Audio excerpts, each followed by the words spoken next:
All right, what's going on, everybody? Good morning, Detroit. You are listening to the newest edition of Speak Your Piece, coming to you live from our homes yet again. It should be the last week we're in our homes here, as we are officially on the schedule now to start going back to the studio. So the video recording will be live recording again. But again, my name is Eric Guzman. Sitting alongside this week, as always, are my co-hosts Jeremy, Brian, and Evan Hoy. Again, this is Speak Your Piece, coming to you live from our homes. Make sure that you are following us on our social media platforms. Make sure you're following us on Facebook, which is facebook.com/speakyourpiece313. Follow us on Instagram at the handle speakyourpiece313 as well. And then our newest additions to our network are on YouTube and on SoundCloud. So again, you can catch us there. Just make sure you're looking for Speak Your Piece or Speak Your Piece 313, and we will be able to help you out with that. But gentlemen, again, it's been about a week since we've seen each other. Evan, it's been about 2 weeks or almost about a month since we last saw you. So in your Mr. in and out. Yeah, exactly. In your in and out fashion, I'll go ahead and start off with you here today, sir. How's your month hiatus been away from us here? What's been going on? Talk to us, man. What's good with you? Man, I think 2022 is telling me that to never stop hustling, because we had a lot of things going on. So I use this hiatus to kind of get a lot of things done. So I got some How stuff. many house projects? No house projects, just kind of like Shocker. my own personal projects. I'll call them that. But all of that sort of stuff has just been kind of snowballing. So as you guys said last week, we had to do a little thing with the dog here. She's good now. So that's been taken care of. That was a whole 2 week where she was in a cone for 2 weeks, and she did not like the cone at all. And she really, truly hated it. So we had to deal with that for a few weeks. And then we got back from Canada last night. And Eric, I talked to you about this the other day about it. So got back from Canada last night pretty late. So it's just been non-stop, bro. I feel like ever since probably mid-December, beginning December, I've been just like rolling right through. So, yeah. But with that being said as well, also, it feels like this month already has gone by fast. Like the fact that it's already, as of today, the 20th. Yeah. And the fact that the New Year was literally 3 weeks ago as of tomorrow. So. Yeah, I literally felt like I was at, the in-laws' house on New Year's Eve, just like last week. Like last week, yeah. It feels like literally New Year's was like a week ago. So, but Jeremy, how about you? How's your week been since you and I have last seen each other? What's going on, man? How's everything going for you? Pretty good, man. Today was first day back from a 3-day weekend because I took MLK off. They asked me to work, but I said, nah, I'll pass on that. So, yeah, so I just had to get back to it, man. Leave that one alone. Yeah. I had to get back to it, man. Today really kicked my ass. So hopefully tomorrow's a lot better. But I did take the time off from that 3-day weekend to do some stuff around the house. I cleaned up the basement a little bit. We put up the TV, so I got the TVs going up on the wall right now. So all right, wait, that's kind of cool. You said TVs? I was gonna say, how many TVs officially now do you have in the house? In the house, 6. God dang. 6 total. What you need with 6 TVs? First off, that was going to be my question. Second of all, are you utilizing all 6 TVs? He got one in the bathroom. He got one in the kitchen. He got one in his other bathroom. He got one in the game room. He got one in the bedroom. And then he got one. You got one like B-dubs, don't you? Like right in front of the toilet when you go and handle your business. It's right there. Just be like, yeah, this football game, I ain't missing a moment now. I do really want to put one in the bathroom. I think that's probably going to be that's probably going to be my next move. But no, there's the 2 downstairs. That's the dumbest move ever. What? That's the dumbest move. You can't even watch a full episode of like Demon Slayer or Attack on Titan by the time you're getting done. That's how your legs are going to start buckling. I know. That's how I feel sometimes when I'm on the toilet right now with the squatty potty, bro. Oh, like my legs, God. I got the YouTube going right there on my hand, and I'm just like, oh, my legs asleep. I don't know what's happening right now. I got cramps. You're one of those. You're one of those ones. You're one of those ones who stays there all time. Yeah. Oh yeah. I'm sitting there get an episode. I call you people study hours. YouTube or TikTok right there. Next thing you know, 20, 30 minutes in pass. I don't even know what the hell's going on. Jesus mercy, for the love of God. The hell well, I suggest you don't do that because then you're just going to be standing there all day in front of the TV, in front of the toilet. But yeah, I mean, come on, you never wanted to go to the bathroom and be like, all right, I got the game still going on right there. It's perfect. no, that's how drunk people at B-dubs get lost for like 30 minutes. Like, dog, what are you doing? I'm not about to spend 30 minutes in the bathroom unless it's strictly business. Facts, absolute facts. Well, it's business while you watching business right there. You could have money on the game. It's perfect. Oh my god. Oh my But god. never mind. All right, we don't want to go down We're this moving rabbit away hole. from this conversation at this point in time. So I'm okay. I'm better. I no longer have COVID. Thank God for that. So I'm ready to go back out into the real world and You socialize. got rid of that on Marion? Oh, shit. I told Omarion to touch your ass somewhere else and be gone. So Pause. Thank you. You didn't say pause. I listened to you guys last week, and Goozy, you didn't say pause once when he's like, "Yeah, Omarion touched me." I was like, "Whoa, hold on now." I said, "Touch me on the nose, stupid." That's another man touching. Still touch you. Oh my god! Still touch you guys have been saying touch the whole time. So I mean, there's all right. Anyways, we're gonna leave it alone at this point in time. So, all right. Well, I'm okay. I am officially COVID free now. Thank goodness I can go back out in the real world and socialize like a real human being. Other than that, the job hunting process is still on. Still looking for a new job. In the meantime, I have been doing door dashing, which has been an experience and a half on that aspect. But it's not too bad. A little bit of money here and there kind of helps. That way, the bills aren't completely piling up. But with that being said, gentlemen, let's go ahead and let's get into some of these topics here. And we have quite a few things to get into. Let's start off with the weekend that was with the wild card here in the NFL. So again, we have the first round of the playoff picture is done.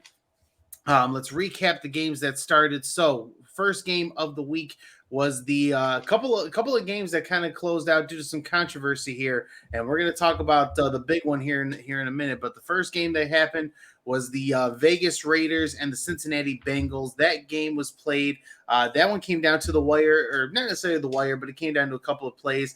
But the big takeaway from that game was, again, there was a call. Jeremy, do you want to explain this call a little bit here? Because I know you and I have had some conversation about calls, but what exactly was the issue with this call in the Bengals and Raiders game? It was really weird because Joe Burrow was, doing his acrobaticness as he could, and he made a kind of leaping throw while leaping out of bounds.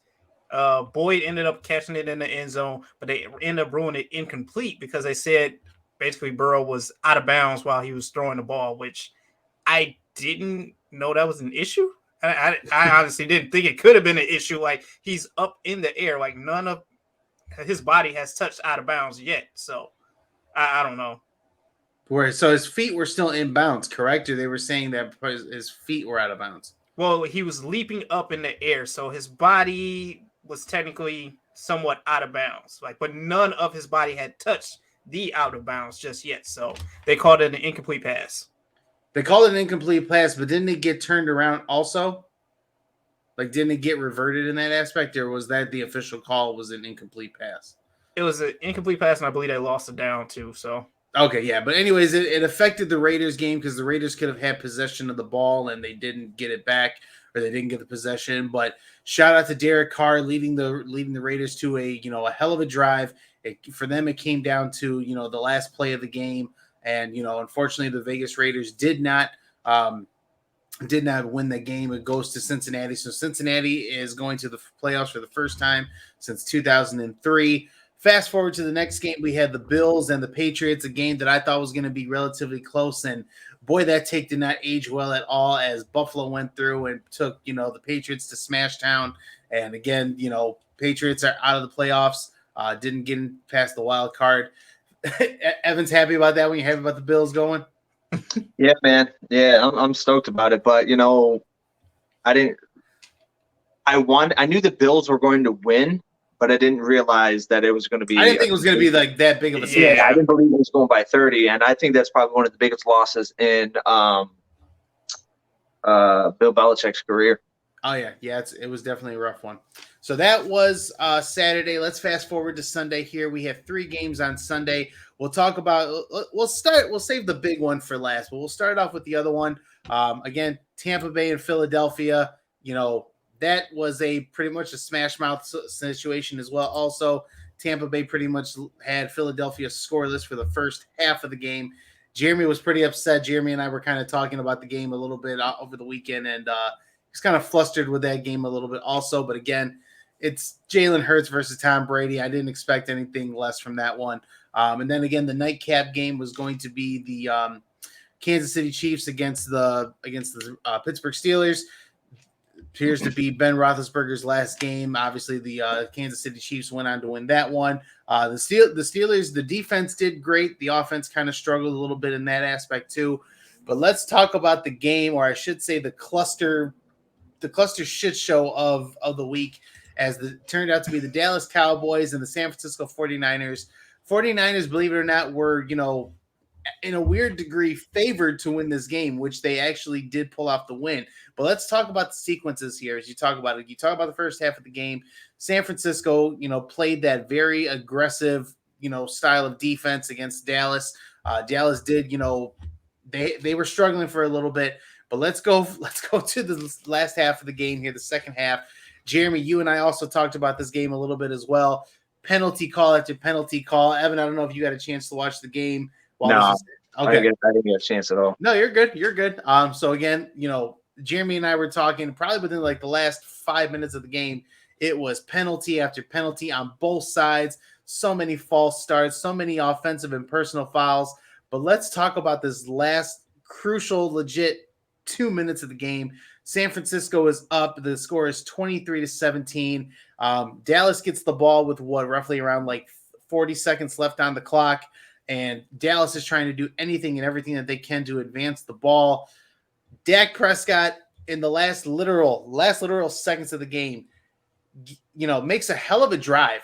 They're pushing the ball. They get probably down to about the 60 or 40-yard line of their side of the ball.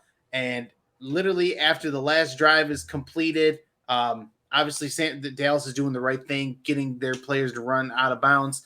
They get to about that 40-yard line. They don't give the ball back to the referee, and they set the ball straight on the football, or straight on the gridiron. The ref is nowhere to be found. The ref actually has to buffalo through two of the players. And again, according to NFL rules, the clock does not stop until the ref touches the ball and sets it down. Excuse me. After all these moments unfold, as soon as it's their time to snap the ball, it is officially too late. Dak tries to spike the ball, but time has already ran out. The referees go back and look at it, and they say that is the end of the game. Jeremy, that's quite a mouthful to get through and a lot to dissect here. But again, you had money on this game. You had on your fantasy team some of the Cowboys players. I need you to talk to me, man. What the hell happened to the Cowboys here in that game? Dude, I don't know what the hell happened. Honestly, it goes even beyond that fourth quarter, 40 seconds left with penalties after penalties and not being able to score again and again and again. It's like, come on, Dak. You're supposed to be the star of this team. You're supposed to do things that, the whole team is riding on you. And he didn't have a terrible game. I mean, 254 yards, a touchdown. The defense was really trying to help him out, and they did at one point in the game, getting them back into it with that interception that Jimmy G threw. But once again, that fourth quarter, 40 seconds, and everyone knows if you catch the ball, you're supposed to go out of bounds. Just get out of bounds as quick as you can, or throw to the sidelines. We all know that. And for some odd reason, Dak tucks it in and runs with 14 seconds left. Are you serious? You run up the middle with 14 seconds left, no timeouts. And I don't know if he had a brain fart or just didn't know where the referee was. He placed the ball down, tried to get everyone back in formation. Referee's trying to fight through the line to honestly touch the ball. And next you know, the game is over. Game had struck zero right as the ref touched the ball. And everyone just has their hands up like, what is happening? What happened? Is the game over? Are we serious? This is how it ends? And I was just upset at how it all played out and how it ended just like that. A playoff game ending in that fashion, Now, Evan, I know you didn't get a chance to watch the game, but I'm sure you saw the news about the way how this ended. So I need your takeaway in regards to what your perception was when you saw this all unfold via highlights and multiple days of news coverage on this. I think that was on Dak. As Eric, as you clearly mentioned, the clock doesn't stop until you hand the ball to the referee, right? So as soon as Dak did that QB sneak for 17 yards, he should have tossed it to the ref. Hey guys, let's line back up, and then let's hike the ball, spike the ball. So that's what he should have done. Obviously, in those types of situations, fellas were average Joes compared to, Dak Prescott, but who knows? The adrenaline might be pumping, and it could just be, you could have, blinders on. But that's ultimately up on Dak Prescott. He is the quarterback. He has to take accountability for these actions because he's the one who first touches the ball after every single hike, or technically second, but that's on him. But it was horribly, horribly done. And I think it's just, that kind of sums up the Cowboys, right? Because we all know that the Cowboys fan base is kind of one of the most annoying fan bases, if not the most annoying fan base. I think they hey, this is our year. Hey, this is our year.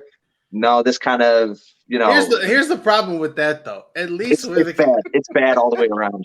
At least for the Cowboy fans, though, they at least get to the playoffs, so they can legitimately say it's their year. Unlike us Lions fans, who it's our year and we go.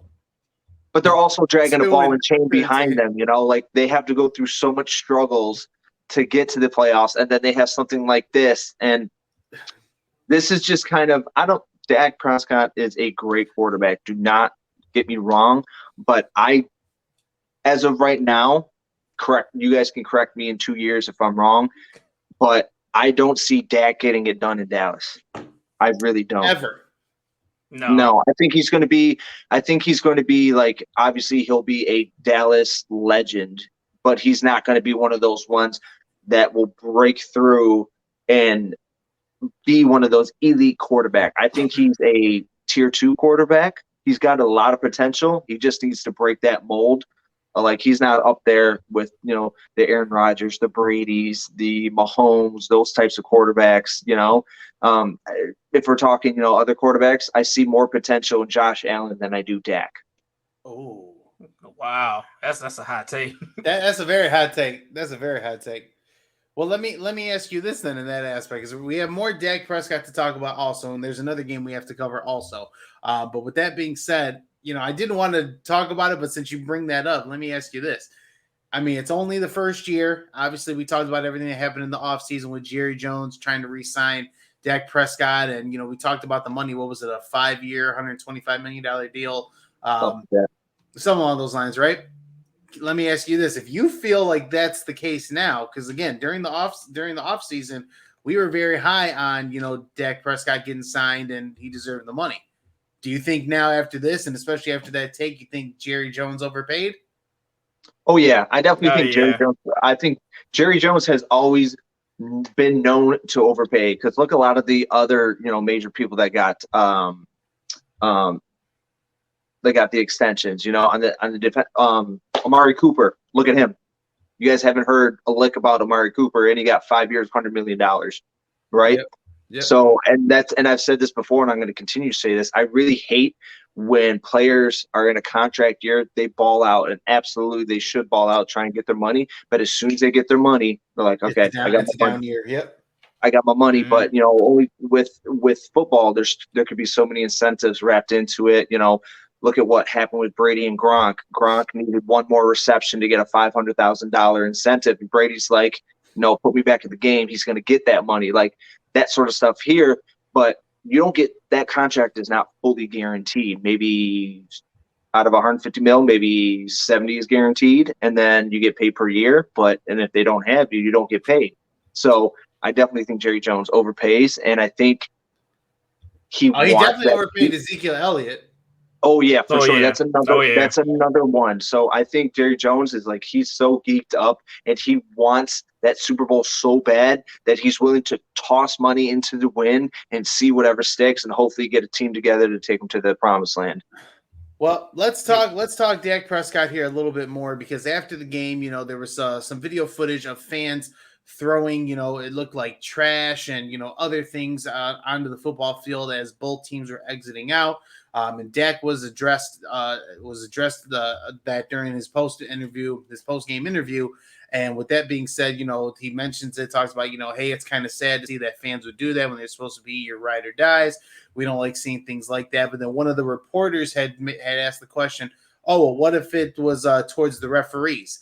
Dak goes on to make the comment, oh, well, then credit to them for doing that. Again, I can't really play the audio due to copyright infringement. Don't want to, get our show taken down already. So I'm going to briefly just paraphrase. But after hearing those comments, a lot of things transpired after that. So actually those words obviously made it, nationwide, but it also made it to the NBA, and the NBA was actually trying to get, what do you call it?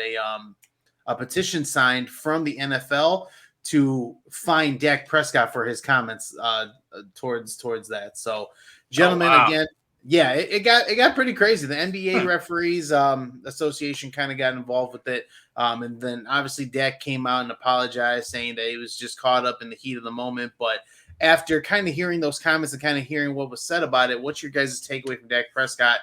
Pretty much saying at that point in time that it was okay for fans to toss things at the referees. And Jeremy, I'll start off with you on this one. I mean, I can see where Dak is coming from. No one really wants to talk about that, especially after a game, especially after a loss like that. You're knocked out of the playoffs. So his emotions were running. He was a little heated up, but, he came back. He apologized for it, which he should have. But in the heat of the moment, I can see him saying that, credit to them for doing what they had to do, for being upset fans, didn't want to see the game in this way. But he walked it back, so I give him credit for that. With the whole petition thing, though, that is crazy. I didn't see anything about that, which is interesting. It's new, but I mean, if Bruce Arians can get fined $20,000 for smacking someone 50 across, 50. Oh, it's 50. Oh, 50. Yeah, 50, and he's appealing that, by the way. Yeah, 50,000. He's appealing it. Yeah, he's appealing it. Oh my god. Yeah, if he can get fined for that, then I guess Dak, you need to be fined for this as well too, man. It's good sportsmanship, man. It's not how you're supposed to act, man. Especially when trying to be a leader of a team. Well, before I get to the last game, let's talk that Bruce Arians thing. So as you guys have mentioned, yes, Bruce Arians has been fined $50,000 for smacking his player on the side of the head, during I don't know if it was a timeout or during a transition for a substitution. So what happened? It happened after a turnover. So what happened is the Eagles muffed a punt. And then after the muffed punt, there was everyone was piling on one another. And the player, I forget the player's name, was pulling people off. So as he was doing that, normally that's kind of like a personal foul, and that would have cost him 15 yards, but somehow they got away with it. Mm-hmm. And then that's when the player went to the sideline, and Bruce Arians, that's when he hit him and said, hey, you got to be smarter than that, because that can cost us, yards in the long run. And obviously, I think it was Troy Aikman who was calling it. And I think Bruce Arians was kind of heated moment, hey, do this, straighten up. Don't do stupid mistakes like that. Otherwise, we're going to get penalties. So that's what happened. Well, let me ask you this. Number one, do you believe Bruce Arians should have been fined for that action? Again, if you break it down, it's kind of like a, hey, get your head in the game type of moment. Because again, coaches can be, tough on their players and things like that. But again, putting hands, even though it's not his actual head, still smacking somebody across the head, is disrespectful, to a big aspect. So let me ask you guys this first and foremost. Do you believe Bruce Arians should be fined for that hit? And then number two, after seeing the events that have unfolded over the past couple weeks, obviously with the Antonio Brown situation and now this, do we think that possibly Bruce Arians may be on his way out in some way, shape, or form? And Evan, I'll start off with you on this one. To answer your first question, I do think he should be fined. 50,000 might be a little steep. Maybe I saw the video. It looked like he tried. Yeah, I understand, and so I say yes to being fined, but you think 50 is too steep? I think 50 is just a little too steep. Maybe 25, something like that. But so because you're putting your hands on a grown man, and I don't care who you are. If you want to acknowledge hey, I messed up, that's fine. You could talk to me hey, I messed up. You don't need to be putting my hands on me to get the point across. But your second question, Eric, I do not think that Bruce Arians is on his way out, because it's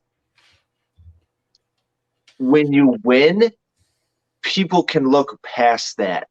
Okay, Bruce Arians brought Tampa Bay a Super Bowl, and they're back into the playoffs. They're in the next round. Tom Brady brought a Super Bowl. Bruce Arians was there the year Jameis Winston was there. Right. So I'm saying, but let's be clear on who brought that championship. Right, exactly. Everybody knows, but if you look at it, Bruce Arians was the head coach. It's kind of like how Tony Dungy assembled the Buccaneers team of the past, and then John Gruden came in to Tampa, and they won with John Gruden. So technically, and it's like Mark Jackson with the Golden State Warriors. I was just about to say Mark Jackson. And then the Steve Kerr thing. So it's kind of like that. Like, they build the foundation, it doesn't work, or they didn't give him enough time, and then another coach comes in and kind of takes credit. So we can kind of call it that. But if you win in any major league team, you're more likely going to get looked over for your mistakes, because, hey, you're bringing them championships, you're bringing them that.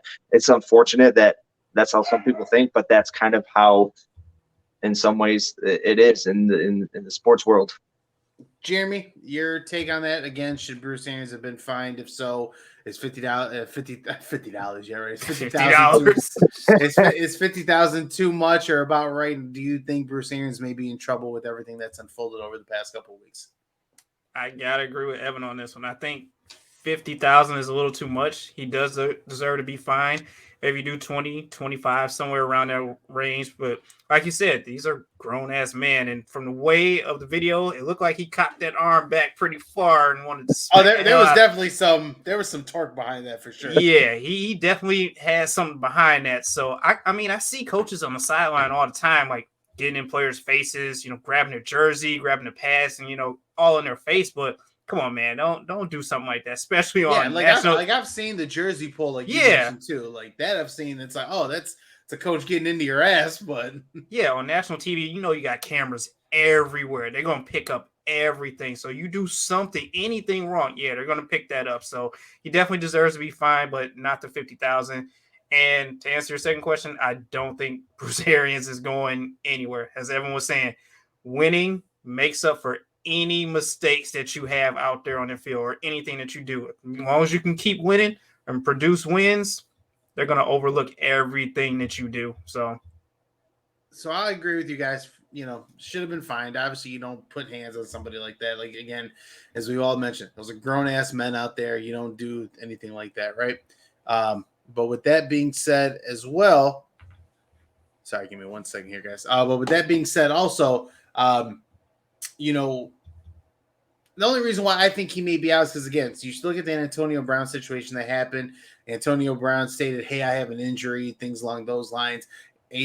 Bruce Arians has been known to having, or pretty much, pushing players to play during an injury and all these other things. And now this slap to the head. It just seems like a series of unfortunate events that if I'm the Tampa Bay Buccaneers, I may be looking at like, hey, like, what are you actually doing with our players, when you're coaching them, in all honesty.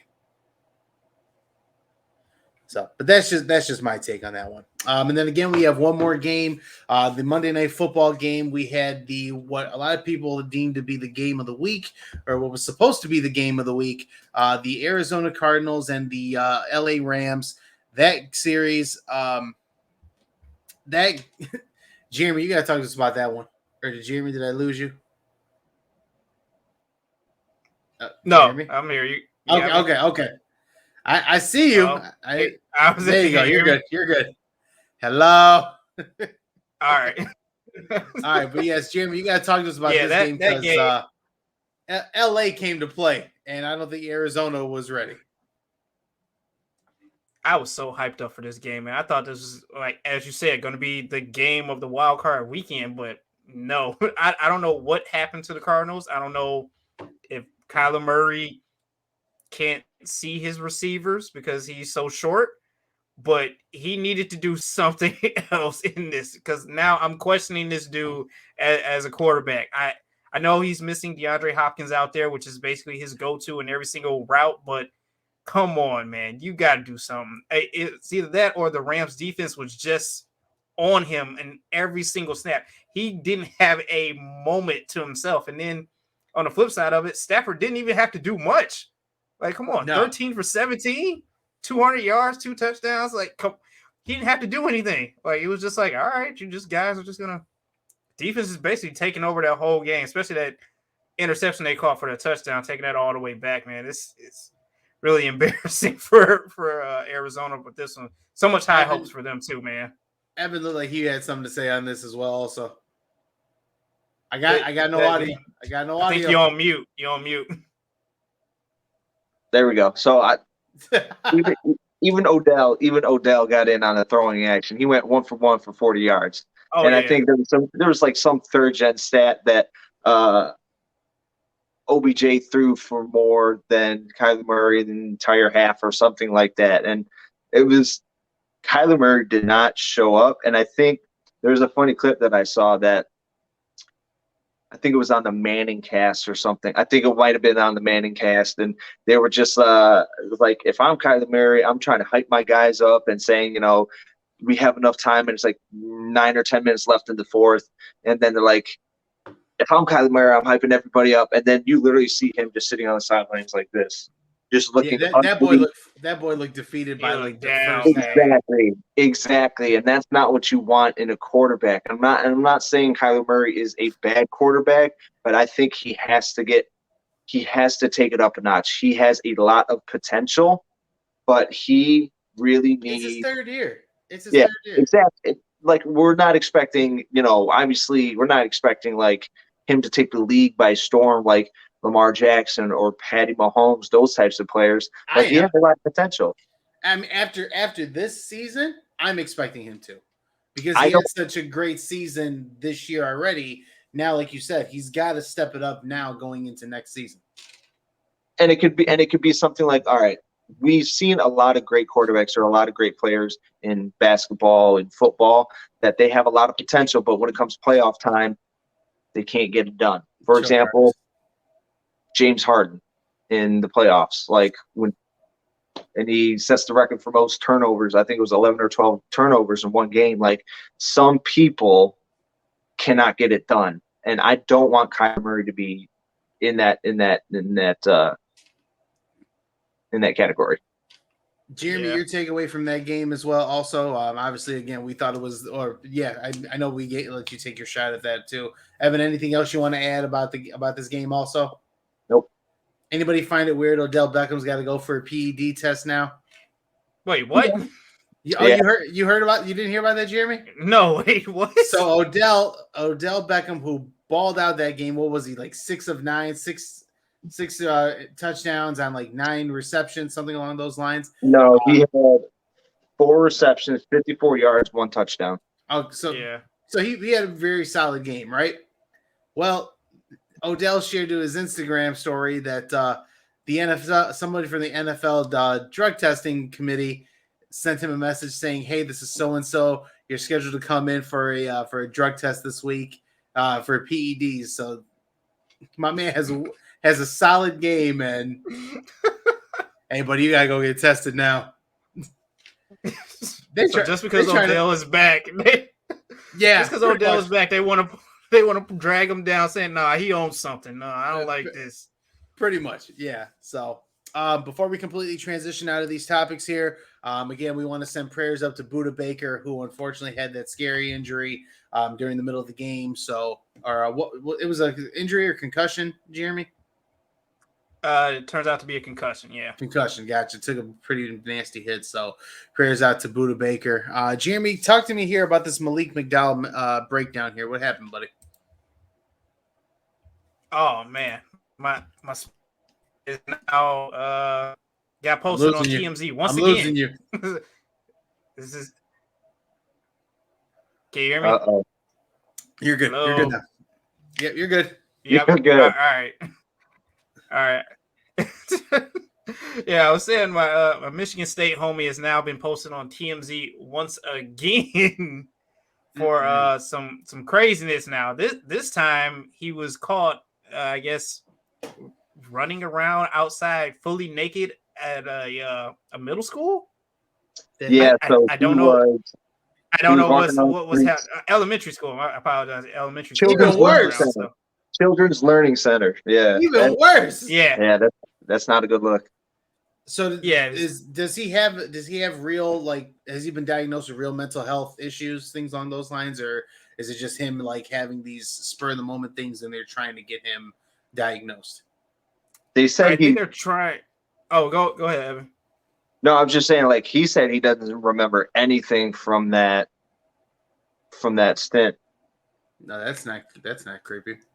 Yeah, I think they're trying to get him diagnosed because in 2019 he did have a car crash that was very rough on him, very on the brain and everything like that. So they're trying to get him diagnosed with that. But a couple hours before that, everyone said they seen him at the gym. He was nice, he was friendly, and then an hour later, after he went back to his apartment, this ends up happening. So I don't know what could have switched to just happen to make him just walk outside just fully naked and go for a jog. I don't get it. Do you think somebody might have slipped him something? I think that's what the attorneys were saying. Something happened back in his room. I don't know what, but something happened because this is weird. This is crazy. McDowell is still a college athlete, or is he a professional athlete? No, he's a professional athlete. Professional. Yeah. Do you know who he plays for? Browns. Yeah. Okay. The Browns now. Seahawks, I think, took him in the second round. Gotcha. I think so, yeah. Gotcha. Yeah. Okay. Well, hey, whatever's going on with Malik McDowell, hey man, go get yourself taken care of. Hopefully it was nothing crazy where someone slipped something in your drink, but if that's the case, you better go find out who it is and go have a conversation with him. So yeah, this is wild, man. I don't that understand. sounds wild. Like this is the second time TMZ has caught this dude. So now let me ask you this: is the school or is the learning center pressing charges? No, I think the story's still developing. Still developing right now? Yeah. Okay, so no official confirmation yet. So, all right. Well, hopefully nothing happens. Hopefully he can fight that case, and if it is a case, and go from there. All right. So sticking, as you mentioned, Michigan State, let's talk Michigan here because Jeremy, something you alluded to last week has kind of started coming out now in the rumbling. So as we mentioned last week, Black Monday started off, and Jim Harbaugh was rumored to be looking to going to the NFL. Well, a report has come out stating that again. Jim Harbaugh states that if he is offered the Las Vegas Raiders coaching position, there's a strong possibility he may jump for it. That was being reported, I believe, by The Athletic. And again, I just want to ask you guys real quickly, are we surprised? I know, Evan, you didn't get a chance to speak on it. So again, kind of hearing that Jim Harbaugh is confirming he's open to going to the NFL and now seeing that he would potentially take this Raiders job. What's your thought process behind Jim Harbaugh possibly leaving and going back to the pros? I think, honestly, after, winning Coach of the Year and taking it to, the college football playoff game, I think this is kind of like he's kind of in these types of discussions, obviously, for a head coaching job, and he has had success in the NFL, obviously, with the 49ers, taking him to about three or four AFC championship games and then one Super Bowl. So I think he's a hot commodity right now. So I think now's a good time. If he wants to make it back to the NFL, it's pretty much like now or potentially years from now. So it all depends on what his timeline is. But I can kind of see him joining Las Vegas or, Eric, I think you said last week, I think it was Chicago. I said Chicago last week. Yeah, with the young Justin Fields, I can kind of see that because Colin Kaepernick was a thrower / runner, and Justin Fields, it can't be that type of quarterback. I don't see Derek Carr. That's the thing, because again, you're looking at a young enough quarterback. Is he though? He's been in the league for some years. Yeah, I mean, he's a young enough quarterback to still kind of take him to the top. But I think the potential, Raiders are already they just made the playoffs, so who knows what will happen. So I think it's either Raiders or Chicago. Jeremy, your takeaway on Jim Harbaugh, pretty much saying he would take the Raiders job. I feel like Stephen A. Smith in here. I told you this was coming down the line. This is coming down the line. I told you he's got ties back there, man, and they really like him. Everywhere. He's got ties everywhere. they really want him for some odd reason. And I can see them like throwing some kind of contract at them within a week. Just to throw that out there to see if like, hey, is this cool? Do you like this number? We can work on it. Just, let us know what you really want. We can make it happen. Because as Evan said, they hopped in the playoff here. They made a nice little run. They got here. They had a decent season. They just need that guidance to take them over the edge. And Jim Harbaugh could potentially do it. Now, I'm not a huge fan of Derek Carr, but he seems to at least be getting the job done. So, I got to give credit to where credit is due. So, but the Raiders have not been the greatest team for the past couple of years either. They've been at the bottom of the standings. True. So, okay, yeah, Vegas made it to the playoffs, this year, which is what, their second year in Vegas, which is great for the city. But again, how do we know this is not just a one-time thing? Like, if I'm thinking based off of how Jim Harbaugh's teams are constructed, I still think Chicago's the better matchup scheme with what he's compared to playing with. Good defensive lines, a good young quarterback that can throw the ball far, but isn't necessarily afraid to run. Now, again, the quarterbacks he's had at Michigan haven't been the greatest runners, but you got somebody like Justin Fields who's down to run the ball if he needs to. I don't know, just something about the Chicago fit just seems much better than Vegas. Obviously, than it being a warm, Vegas is a warmer city, which that's obviously a reason to go there too. But I got one thing I want to say. Evan, you brought it up, like, okay, yeah, he's done X, Y, and Z. He's coach of the year this year, everything along those lines. I'm gonna make a small jab here. And this is probably gonna get me in trouble somewhere along the lines. But oh boy, I don't think Jim Harbaugh has really earned the right to go back to the NFL. And my guy, in 5 years, of being with Michigan, you beat Ohio State one time. You got to the college playoff one time. Trying to go out on top. That's what it is. He didn't go out on top. That's what I'm saying. Like, obviously, if Michigan would have won the national championship, he would have stayed. But since they didn't, he's like, hey, I won coach of the year. I did all this. But, But one win over Ohio State. And again, he's beaten what? Michigan State out of 5 years twice? Three times. I think it's like 3 times. No, it ain't 3. No, it's not 3. It ain't 3. I can tell you that right now. It is definitely not 3. So Harbaugh's got the monkey. Harbaugh's got that little monkey off his back now, so now he can go out on top, head back to the NFL, and finally get to coach grown-ass men and not have to. I think if Jim Harbaugh stood back one more year, coached a 6th year, beat Michigan State and Ohio State again, even if he didn't make it to the college playoff at that point in time, the fact that you at least beat your 2 biggest rivals in the same year, now I can say, okay, you've done it now. Like coach of the year, yes, because again, that team did play well this year. I won't take that away from them. But just because, again, like you're coach of the year, because you think about it, all these awards pretty much came in once he beat Ohio State. All these accolades came in once the Ohio State game was done. Yeah, so, it's like 10-year drought. Yeah, it's like it's the one time you did it. And that's all it takes, though. That's all it takes. Like I've said it before. It's like an NFL or NBA player in a contract year. They ball out for that year. At the top of their game, they get a bunch of money, right? And you can kind of relate it to Harbaugh. He finally got the monkey off his back with Ohio State. Now he won coach of the year. He got a college football playoff spot. So it's like he's a hot commodity. But, I want to ask you guys. So I'm looking up these NFL head coach coaching vacancies. So we got Las Vegas Raiders, Texans, Giants, Dolphins, Bears, Vikings, Broncos, and Jaguars. Are we still set on Chicago or Raiders for Harbaugh if he were to make that jump back to the NFL?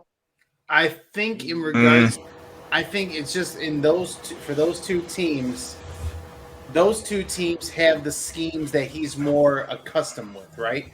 The only downside, if you look at those two teams here also, is they're both in the same situation where they need a head coach and a GM because Vegas just fired their GM, Mike Babcock, just the other day.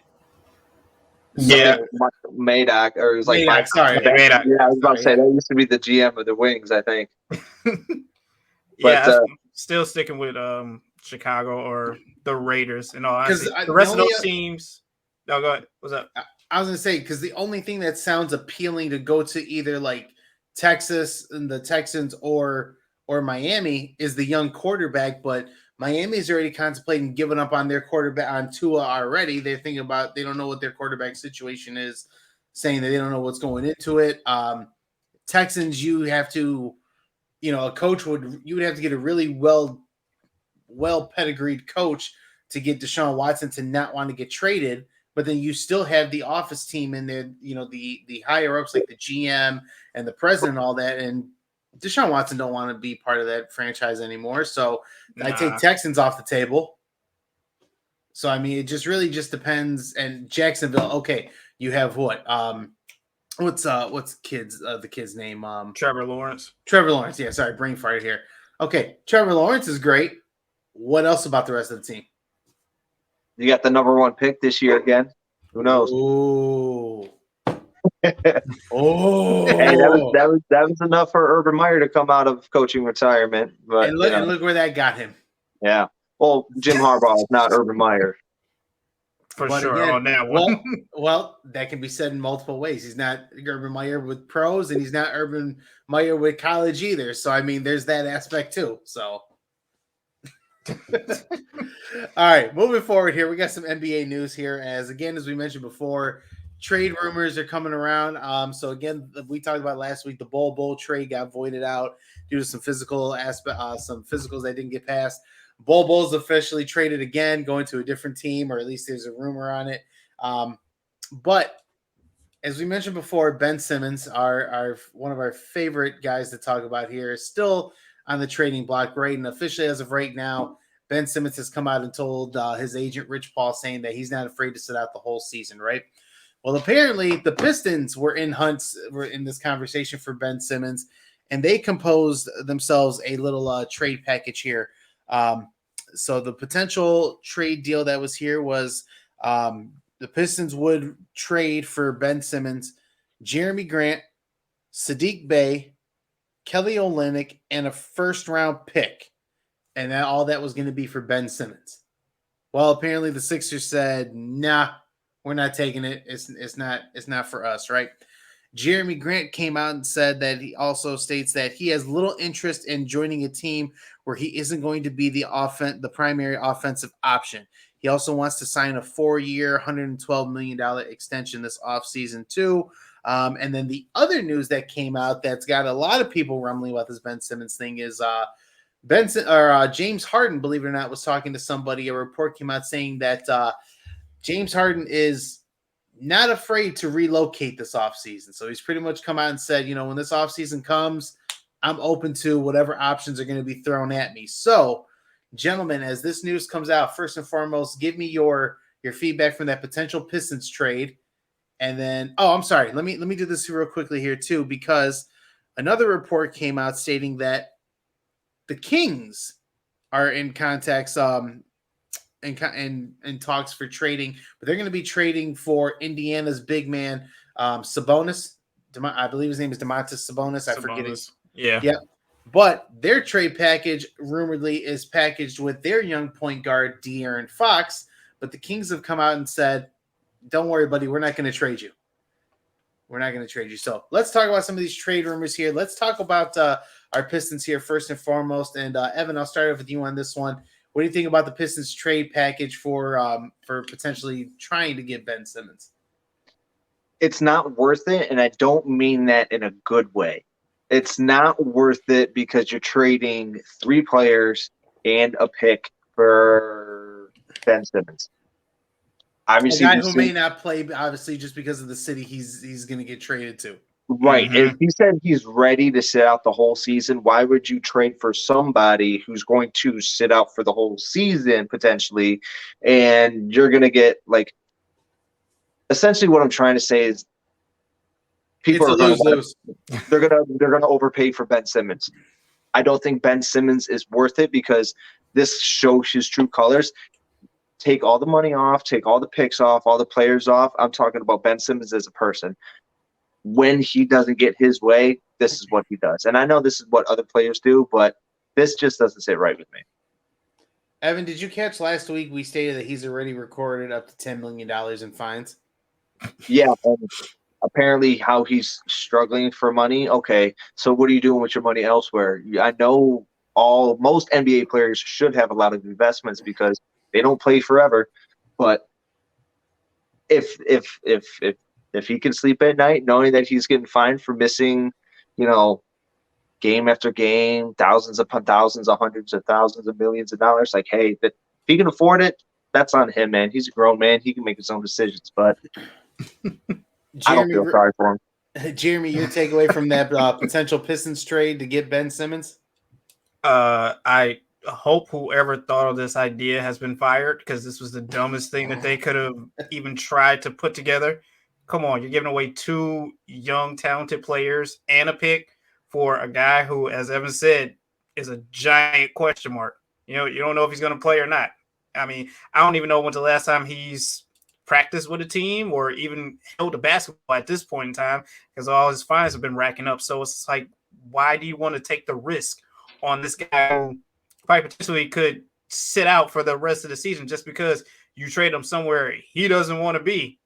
He doesn't even know where he wants to be at this point, and your asking price is ridiculous. So, I mean, it is what it is. He's just going to, All of everyone's asking prices is steep for, the Sixers asking price in general is steep for Ben Simmons. Yeah. And quite honestly, I don't know what they're going to do to get this guy traded, because again, they want another superstar in return. Nobody in their right mind is going to want to do that, because again, like, what happens if Ben Simmons again? Let's play the hypothetical. Let's take it to the next level. James Harden, says, "All right, yeah, I'm open to relocating," and the Nets are looking at trading James Harden. What the hell is Ben Simmons going to do? I don't like New York. The media is too mean. You thought Philly was bad. You thought the fan base in Philly was bad. Wait till you get to the media in New York. Them boys, you're going to be crying to your mama 3 times a day. It's even rougher out there, man. I don't know what you're doing. So, I mean, what does he want? Does he want L.A.? The L.A. market ain't that much better, too. The media, there's a big media capital out there also, and they're mean with it, too. Look at poor Russ Westbrook out here. Like, they talk about trading Russ since day one. All right. Well, listen, while we're talking about this here, and again, we can talk about the Kings here, too. Do you think the Kings should trade De'Aaron Fox for Domantas Sabonis? Or do you think the Kings should actually try and build with all these bottom teams? The one thing I see, especially with the teams like the Magic, the Kings, they always get a young prospect that's supposed to pan out and do really, really well, but they always trade them within about 5 years after they're done. It's like you're not really building a consistent foundation here. So do you think if the Kings should trade for Sabonis, or do you think they should actually just keep De'Aaron Fox and really try to build a culture out there? And Jeremy, I'll ask you on that first. I mean, I think they should probably keep Fox. I mean, I don't see any problems with him. Like, as you said, they just don't take the time to fully invest and develop into these young players that they have, especially in point guards at that. Sabonis is nice, but I think it's just basically like a Band-Aid. You're trying to cover up one bad position for another one that you're taking away from. So I would stick with Fox, in all honesty. I like Fox. He's a young, fast point guard. Like, if you're going to trade him, shit, I'll take him here in Detroit. Not that they want to give up on Cade Cunningham already, but even if you move Cade to like a small 2 guard and took De'Aaron at the 1 and let Cade, shoot the ball, I'll take it. Yeah, I mean, it would be nice. Cade's already calling himself Rookie of the Year, so yeah, I would like that little 1-2 punch. I would like that backcourt of Fox and Cade. I think it's a great lineup if you ask me. Yeah. Well, speaking of that too, I did a little trade machine thing because I was having a conversation with a friend about how the Pistons, when Troy Weaver first came to Detroit, said it's not going to be a rebuild, it's going to be a reconstruction, and obviously now they're looking to rebuild the franchise again. So it is a rebuild. And obviously with Jeremy Grant, he's going to be a free agent at the end of this year. I did a little trade machine thing. The money adds up. I don't know how I would feel about it personally, but if you did want to take, make a trade here and especially make this team better, that way it's not a complete rebuild. The money adds up if you want to trade Jeremy Grant for Domantas Sabonis and get Sabonis here in Detroit. Would you guys do it? Because I don't feel like Sabonis needs to be a primary option. If Cade is your point guard and you want Cade to be your point guard, Sabonis could play with Cade. Yeah. I can see it, but I hate to say this, but it's little hope for it's little hope for Detroit as of right now. But everything is little hope. I do like Sabonis better than like Olynyk. Yeah. I mean, Olynyk is Olynyk. He had his time in Boston, or when he was one of the top guys, one of the key pieces out in Boston. But there's that. What else am I looking at here? Did we want to touch on James Harden open to being relocated? I think it's just going to open up the 76ers trade rumors again, honestly. The trade that they should have did last year? Yeah. Yeah. And I know we said it before on the show that 76ers are looking real dumb right about now. Stupid. They're going to be like, let's come on, Brooklyn. We'll do it this time. That's what they're hoping there. And Brooklyn's going to be like, nah, I see what's all going on. Nah, we're good. But James Harden, take this money, please. That's what they're hoping for. They're holding out. They're holding that hope to keep Ben Simmons there just a little bit longer. So when James Harden gets off the book, they can do a sign and trade right there. They want Harden so bad too because they know they fucked up. Yeah, that'd be a nasty combo. No, and they're trying to move Tobias. Apparently, yeah, Tobias Harris. Yeah, how are they going to do it? And you see Kyle Kuzma, he's like, how are you going to make Tobias and Ben Simmons a package deal? Like, they got so much wrapped up in their contract. Said it was a total like $80 million or something. Yeah, like who is like, you got to have some serious cap space to take on Tobias and Ben. No. It's not, they're not worth it. They are not currently, as of right now, Tobias and Ben are not worth their contracts. No, absolutely not. Nope. Well, let's get to this conversation we were having off mic before we got on. So Jeremy wanted to ask the question, what the hell is going on with the Lakers, which has been the theme of the NBA this whole season, as we've mentioned time and time again. But the Lakers got their second match against Indiana. Obviously, they played Indiana earlier this year when LeBron got fined for an inappropriate gesture. And then with that being said, it was the rematch for that one. And Lakers won the first match. The Pacers got the second one in LA. Russell Westbrook, got benched with 4 minutes left in the game. And Jeremy, you asked the question, what the hell is going on? And Evan, you had something to say about it. Didn't necessarily defend it, but you had something to say. And I want you to tell everybody what you said about the Lakers here. You said LeBron got what exactly? I think LeBron got the worst version of Westbrook and AD. And what I mean by that, it's that AD has been – we've never seen AD this injured, right? So I think – that's not true. AD has not been out – well, after what the hopes have been for AD have not met the expectations. Yeah, you had a great run. We won the championship in 2020. And then obviously we moved heaven and earth, or we moved a lot for AD, and then we moved a lot for Westbrook as well. So their trades have not been able to pan out. And obviously with LeBron, there's conversations of, father time slowing LeBron down. Westbrook is Westbrook. AD is not being AD, is not getting the AD that we thought. So I think it's a culmination of all of this sort of stuff. And then you got the aging veterans. I definitely think that the hype at the beginning of the season was there. There's some great things that have come from the trades, like Carmelo. Obviously, Carmelo's been playing his ass off this year. Yeah, Melo has been a really great, and obviously Horton Tucker, he's got a lot of potential as well. They're talking about trading him too. No, I would not trade. Horton Tucker at all. And then obviously, like, Austin Reeves has panned out really well. He's, had 2 clutch plays or 2 clutch, buckets to get the W. And, there's a lot of potential there, but it's just not meshing well. This puzzle's it's not working. It simply is. Obviously, me being a Laker fan, I have to hold out hope, but it's not looking pretty. Because this is what you and I have debated all season long, that it didn't look like it was going to work from Jump Street. But to something I was going to say to you, but I wanted to hold it for when we started recording. You say this is the worst version of AD and Russell Westbrook, right? Yep. Okay. I'll give you the worst version of Russell Westbrook. Obviously, he hasn't been playing to his potential the way it has been, right? But mind you, we talked about this before too. Mind you, who did they go after first? They wanted Damian. They wanted D. Lillard. They wanted Dame Dollar to come to LA. They went for Damian Lillard first. And Dame shut him down. And Dame said no.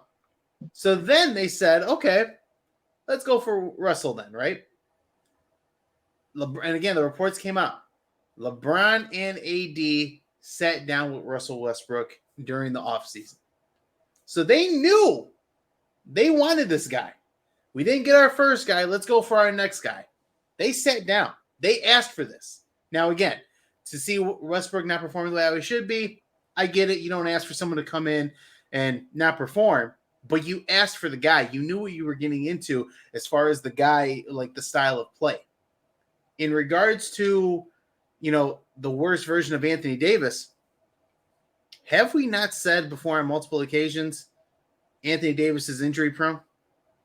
Every year there's an injury. Every year there's an injury. So to say that this is the worst version of AD, I can't say it's the worst version. Obviously, he's missed some pretty significant time. I believe this is, probably the second most time he's missed in a season for an injury basis. But LeBron wanted this guy. And again, we knew what Anthony Davis was capable of, being injured for extensive periods of time. So when you say, oh, this is the worst version, LeBron got the short end of the stick, this is everything LeBron has asked for. Yeah. I'm not disagreeing with you there. I'm not disagreeing with you there at all. LeBron has sit here and handpicked all these people that he wants to come to LA. He's got them here, and now they're not doing exactly what he wants them to do, thriving with the whole team. So it's probably going to look like another LeBron blow up, get rid of everyone. I've been saying it all year. Cleveland 2019 2.0. I've been saying it all year. But let me ask you this real quickly too. Everyone was skeptical on Frank Vogel getting the job at first. Obviously, that first year, the bubble, all that other stuff, Frank Vogel got in the championship, right? This is only Frank Vogel's, third year? Yeah. I don't think Frank Vogel deserves to be on the hot seat. I really don't, if I'm being completely honest. No, I don't think so. I mean, I get it. It's the nature of the beast. It's the nature of the business and everything, but I don't think Frank Vogel deserves to be on the hot seat. He coached his team to a championship in his first year. Okay, what's changed? The assistant coaches, Jason Kidd left to go coach in Dallas. It's one guy. It's one guy. I think they have Mike Brown as assistant coach too. No, Mike Brown is still in Golden State, if I'm not mistaken.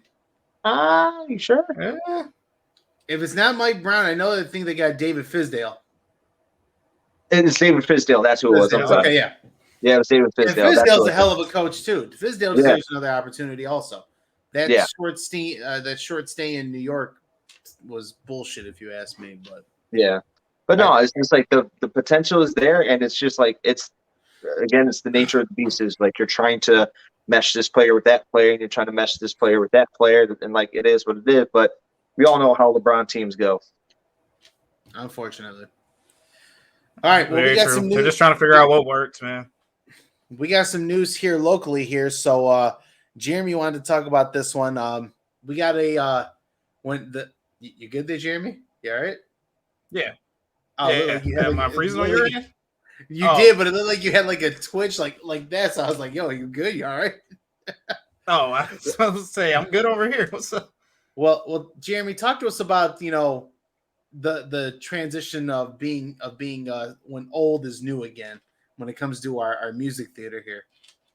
Yeah, our local amphitheater, as you say, is now returning back from what it once was to Pine Knob. It was DTE for 20 years, which, God, 20 years is going by pretty fast from now to switch back to this. But I don't think the people of Detroit really dropped the name, really, because you can still see and hear, older concert vets talking about their times at Pine Knob and how great it was and all these artists that we got to see. Hell, last week when when you were confusing Bob Saget with Bob Seger, there's still people out here who remember their first time seeing Bob Seger at Pine Knob. So it's nice to see this nostalgia being brought back, So it's really cool, man.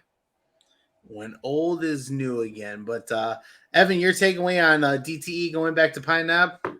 I like it, man. I like it. I think I was growing up, and then I always called it Pine Knob, and then I don't remember when they changed it to DTE, but it became DTE for so long. But the only thing that they should also change is the parking at the second concert. Oh God, yes. More exits, because I the hate worst. Them. It's the worst. Even if you leave a concert early, you are there for 2 hours and you don't move. In the parking lot. Mm-hmm. In the parking lot. It's so bad. So if they just need to redo that entire parking lot, man, or at least create more exits, man, because it's too much. Shit, I mean, most people go there during the summertime when they ain't got shit to do anyways. But damn, being stuck in the parking lot when you got to work the next day, terrible. Yep. Been there before. Don't want to do this shit again. Absolutely. Many a times. I think it's a good move, man. Like I said, it's that feeling of what's old is new again. So it's nice for the most part. I have got so comfortable with calling it DTE. It's going to take a little bit of time for me to get used to calling it Pine Knob again. But it's a good move. I like it. I like the throwback logo that they did with it too. I haven't seen it. I've seen that. That looks nice. I gotta take a look at it when I get a chance. All right, gentlemen, we got a little bit more news here, and then we got a couple things left, and we're gonna take off here. But looking at it here during that Monday Night Football game against the Cardinals and the Rams, Marvel did go ahead and release the trailer for the new series for the next character, Moon Knight, starring what's the guy's name? Oscar Isaac, if I'm not mistaken, or Isaac Oscar or something. Yeah, I think that's right. Isaac Oscar. Isaac Oscar, yeah. Isaac Oscar also has been in a couple of Star Wars movies. He's played was his name Captain or General Poe in the second or the third leg of the Star Wars franchise. So if he looks familiar, that's where you've seen him from. But the also trailer, Apocalypse and X-Men. Yeah, I didn't realize that was him. Again, makeup does wonders. So again, being part of the Marvel franchise is not new to him here, but this is the first time he'll be part of the MCU franchise here. So, gentlemen, we got a trailer of what it looks like. Obviously, this character, Moon Knight, looks like it's based off of an Egyptian timeline. It looks like the way how they break the trailer down looks like the guy is struggling with inner conflict, and the inner conflict is supposed to be the Moon Knight. That's supposed to be a vigilante to a certain degree. But again, I don't know much about the character. I got to do a little bit more research on that one. But takeaways from the trailer that you guys seen, Jeremy, I'll start off with you on this one. Your takeaway from the trailer of Moon Knight. Trailer looks pretty sweet, just off of the first glance of it. I don't know too much about the Moon Knight character as well either, so I had to go back and do some research as well to figure out who this guy technically is and what all is going on. But I guess he suffers from some kind of identity disorder. So instead of just being the one person of Mark Spector, he is also Jake Lockley, and then I have this written down. So Steve Grant, who is kind of weird. So he basically he's got like 3 people. Yeah, he basically cuts in and out of these 3 people, which is kind of weird too. So it's kind of nice to see. I mean, it's going to be definitely different. I don't think they're going to truly deep dive into the comic book character Moon Knight was, because it's kind of like Deadpool graphic-ish, especially being on Disney Plus. They're not going to go that deep into it as well too. But I mean, it looks pretty nice, especially with the Kid Cudi intro. I like that. Yeah, that was good. That was a good one. I like that one also. Evan, your takeaway from the trailer of Moon Knight? I mean, we're all Marvel. we're all Marvel fans here, so it's like anything Marvel, you slap Marvel on 9 times out of 10, we're gonna look at it. So I'm excited for it, and I know it's a 6-episode series, so it's Damn, it's another another thing. 6-episode one. Oh Yeah. man, It's another Yeah, I 6 want that. I episodes. want that one to be a series. That one looks really I mean, good for that one. give me 8 to 10 episodes at least. For that one, I could see 8 to 10. Yeah, I think since we don't know much about it, I think that's where our curiosity is peaked, is that we want more episodes. But who knows? Maybe by the end of this, like Moon Knight might jump to the top of the Marvel character universe. Who knows? But I'm excited for it. Did you watch Hawkeye yet? I finished Hawkeye. Yep. Thank all right. God. Jeez. Me and the wife enjoyed it, so I really enjoyed it. But I thought it was better than Falcon and Winter Soldier. Ooh. Wow. Really? I won't go that far. I won't go there. It was good.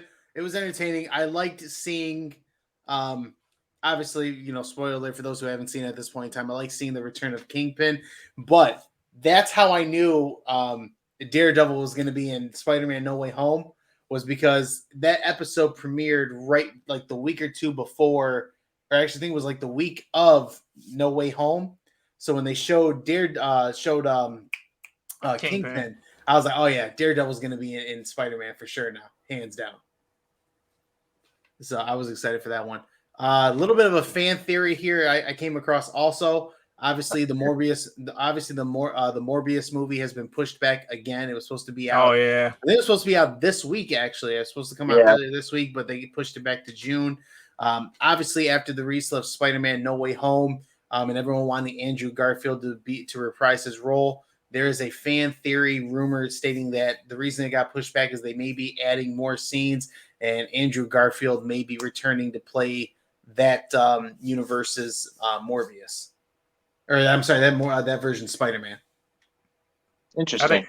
I think that's more true than a fan theory, if anything. Especially if they pushed it back. Yeah, they're putting in some more scenes with Andrew Garfield. It's a possibility. A couple little things that they say is like obviously if you look at the trailer, I'll just do a quick little nod as to how they think it's going to be Andrew Garfield.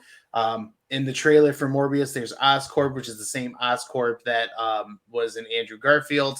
If you go back to the Amazing Spider-Man #2, when Harry Osborn is going through his dad's files, and right before he injects himself with that Green Goblin serum, there is the files, and in those files there is Morbius is in there, and then there's also Venom in there also. So there's 2 characters already.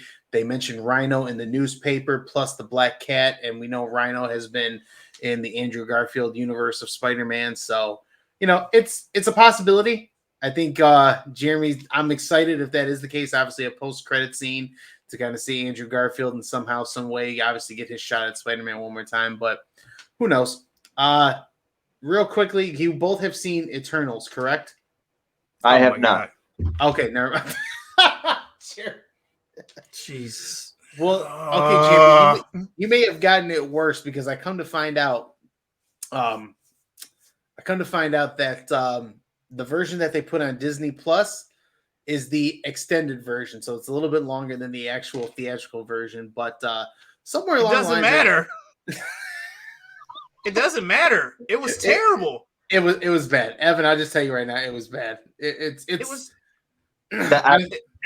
Go ahead, Jeremy. That's why I'm just kind of like hesitant on not watching it. Obviously, it's just like I might enjoy the movie, but I don't know. I'm not in a rush.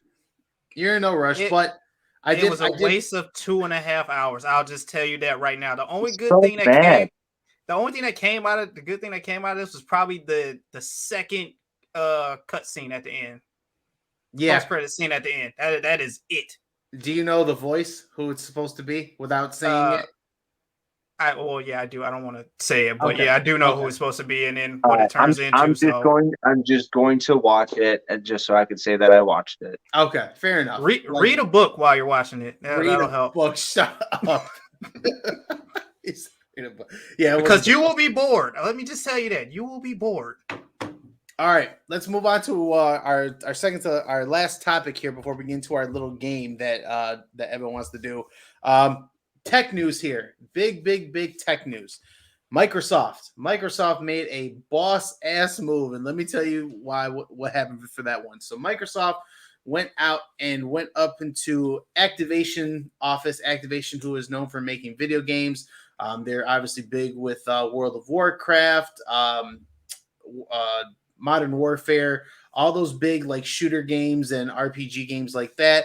Along with Blizzard, which is another co-company of Activision, also I know another company, the gaming company that's responsible for Candy Crush, went into their offices, gave them $70 billion in cash, and said, "We want to buy you out." So Microsoft has officially purchased Activision for a total of $70 billion.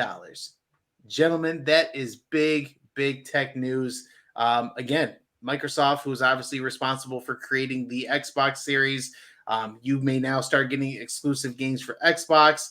Obviously, with this whole new VR goggle system coming back again and people really buying into this, is maybe something going into that meta or virtual reality universe here. Jeremy, this is kind of your topic here as well. Obviously, you got a little excited. You're a big gamer here on our side. Your takeaway from Microsoft buying Activation for $70 billion in cash.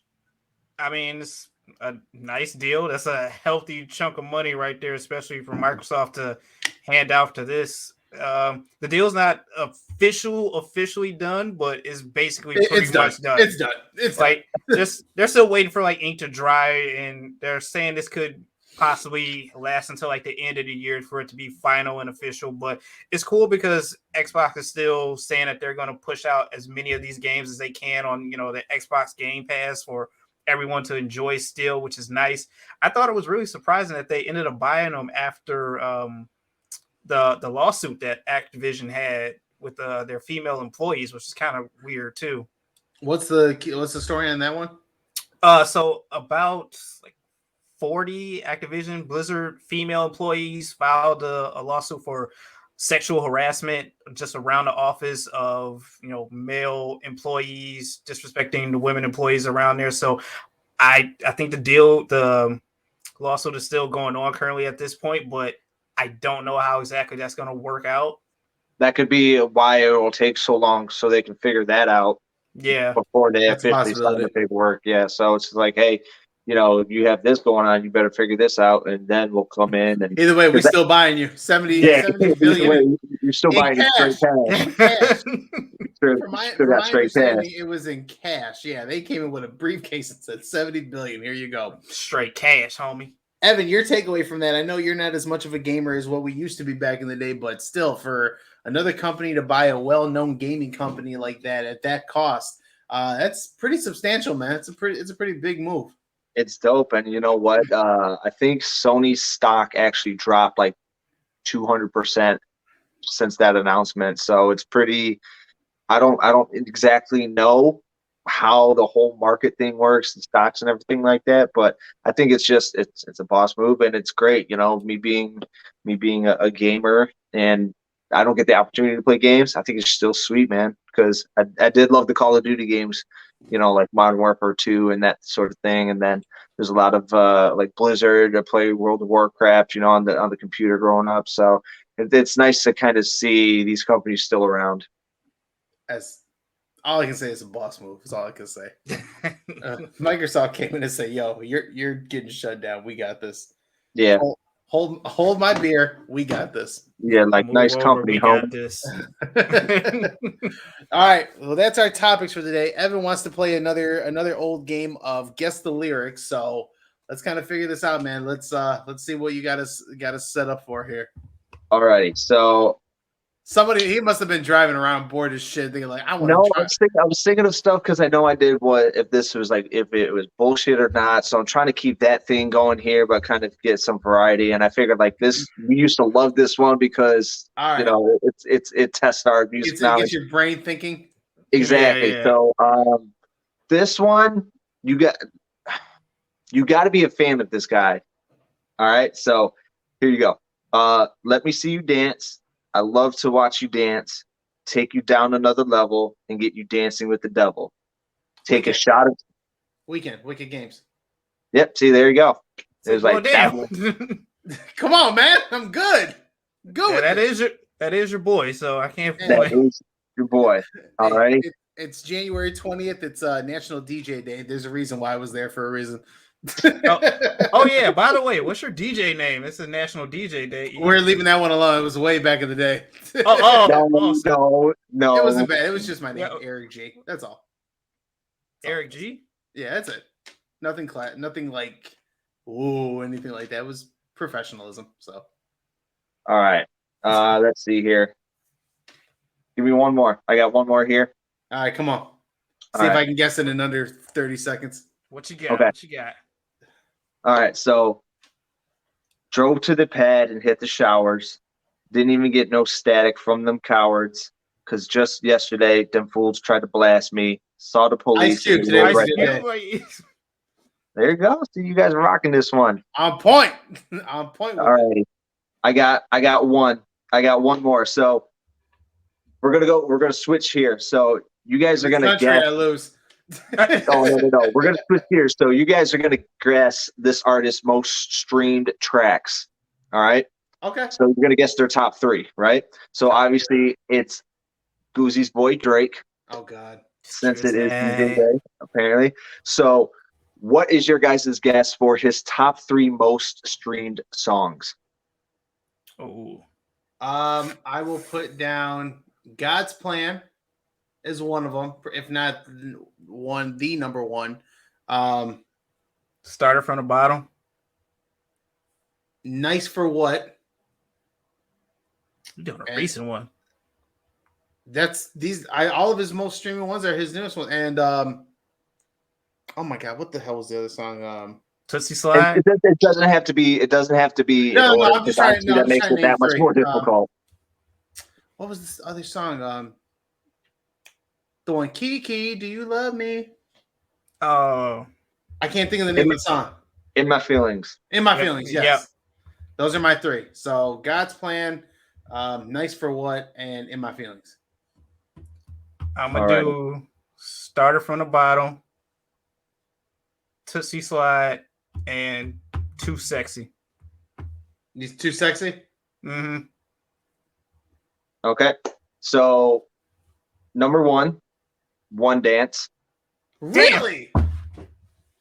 Number 2, God's Plan. Wait, you froze.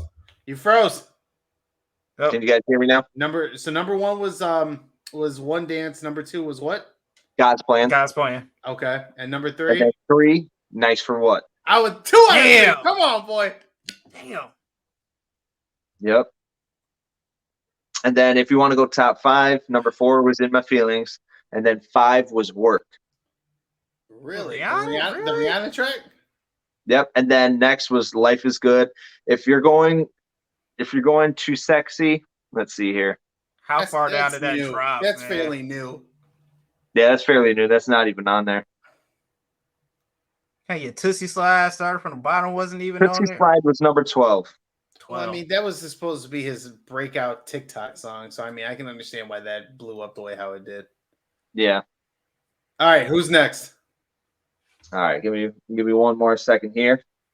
I'm going to make this one a little bit more difficult. Are you looking at this through Spotify, though?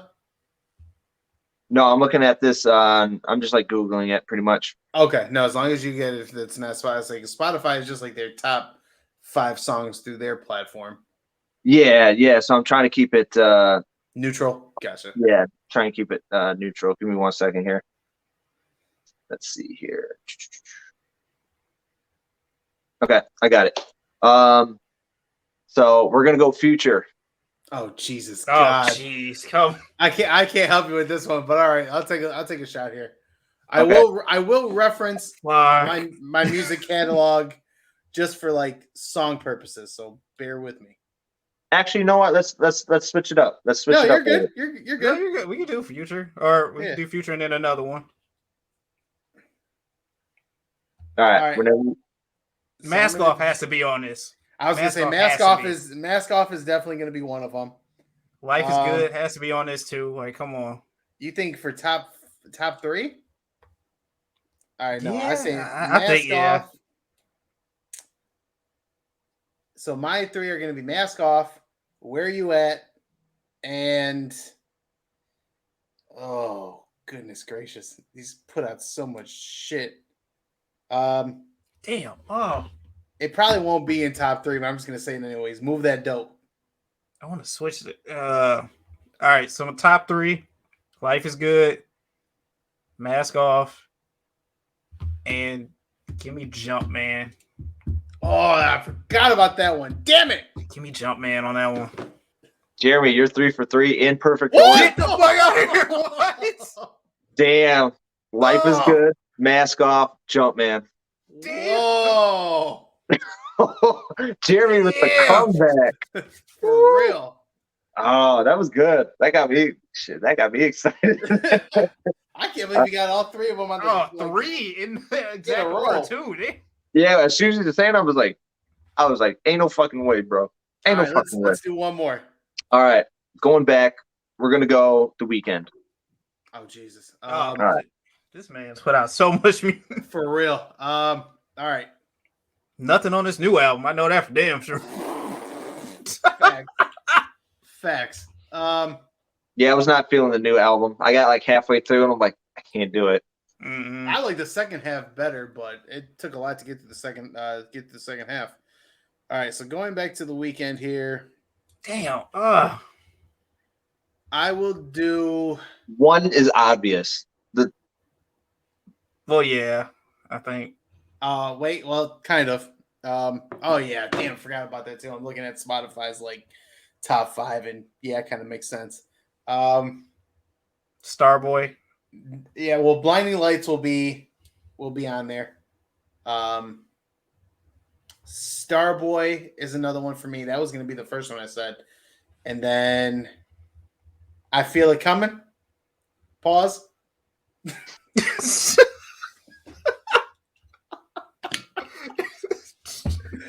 Pause. Oh my god. Honestly, Eric, at first when you're like, I feel it coming, but I was like, I thought it was like the name of the song. You said like, I feel it coming.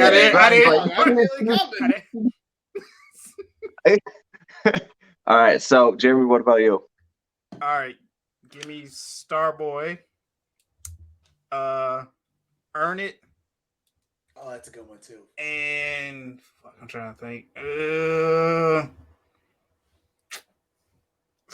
I Can't Feel My Face. Give me that one. Dan's another one too. Blinding Lights, number 1.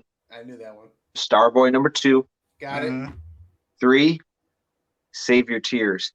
What? I hate that song. What? Really? I hate Yep. that song. I don't care for that song, man.